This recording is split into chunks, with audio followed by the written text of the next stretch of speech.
Hey, welcome back to No Hype Beer Reviews. Unless it's your first time, then welcome. Please consider subscribing. If you do, hit the notification bell, get the updates. Ready to say for today's video. So this is Fidens, and it's their first, I think it's their first West Coast double IPA. So Joe from Jow's Arcade had reached out. He's like, yeah, they're brewing this West Coast IPA. You better get some.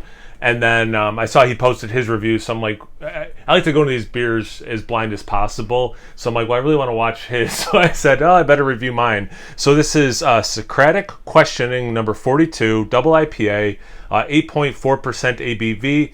It says experimental, where they usually put the hops. So, and I don't know what hop or hops are in it. And it is...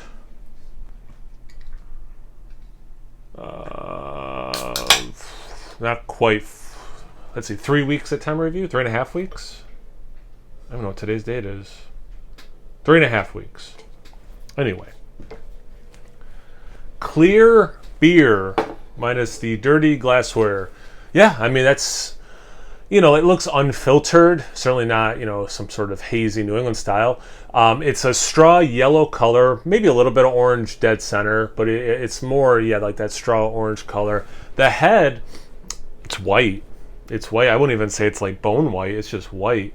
There are some legs. Lacing goes away quicker than I thought it would. Well, I guess at the bottom there was sticking around. Yeah. So maybe some lacing sticks around. Anyway, let's get into the aroma. Definitely get some citrus. It's a nice mix. Maybe a little bit more lemon than orange even, but it's a pretty good mix of lemon and orange.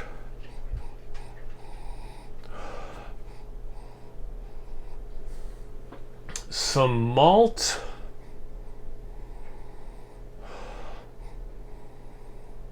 It's like saltine cracker, I guess. A little bit of just like generic dankness, not necessarily like weedy or anything more specific, just kind of like dank, like textbook, no need for a qualifier, just dank.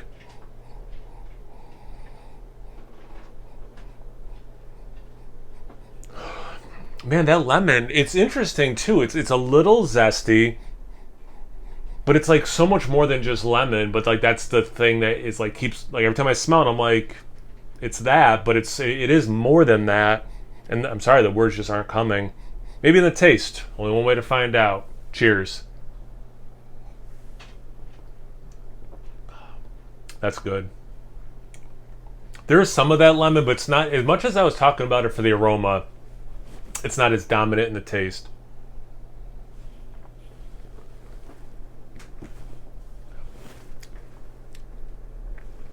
All right, so you get some of that.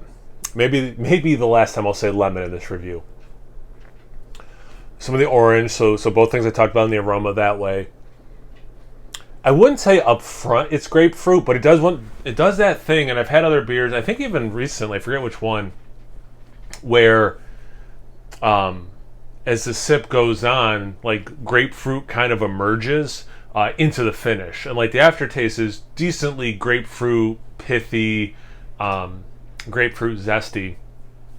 You get a little bit of that malt, like I was talking about in the aroma. I think for that dank thing, same thing. There's just like a generic dank. What I did not pick up on the aroma, and get me thinking about like West Coast style IPAs. There is also a subtle pine note, but it's not much. It's really not.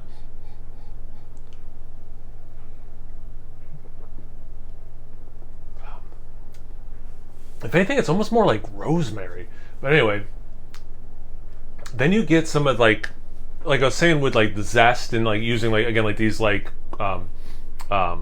qualifiers for the descriptors and descriptions I'm using.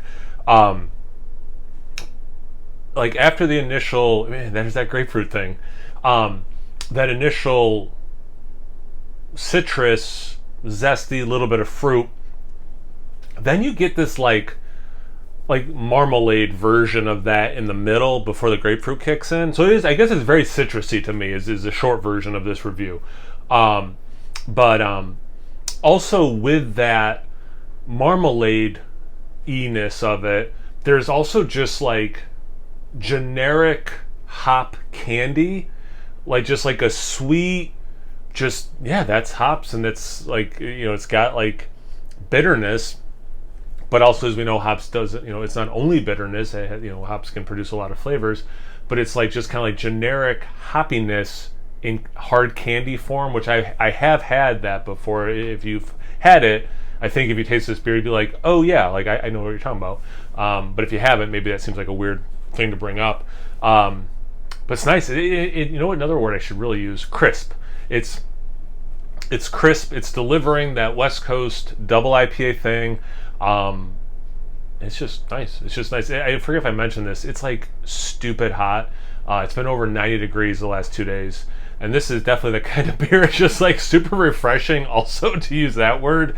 So yeah, it's obviously a very well-made beer. You know, I guess I get in my own head. I'm like, yeah, I guess there's like 4 or 5 things I'm picking up. So like, it doesn't seem like that complex or like that great of a beer review or whatever. But it's like, yeah, that's what I get out of it, and what those things are putting out there are really tasty. So, yeah. Good. Again, I think this is the first one they've made. Definitely a good first attempt. And yeah, I would welcome more West Coast IPAs, but I do like my New England.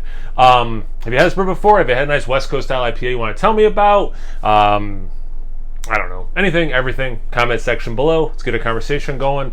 Once you're done doing that, make sure you check me out on Instagram and Untapped. It's No Hype Beer Reviews at both those places. So always please like, comment, subscribe, and most importantly, imbibe. Cheers, everyone.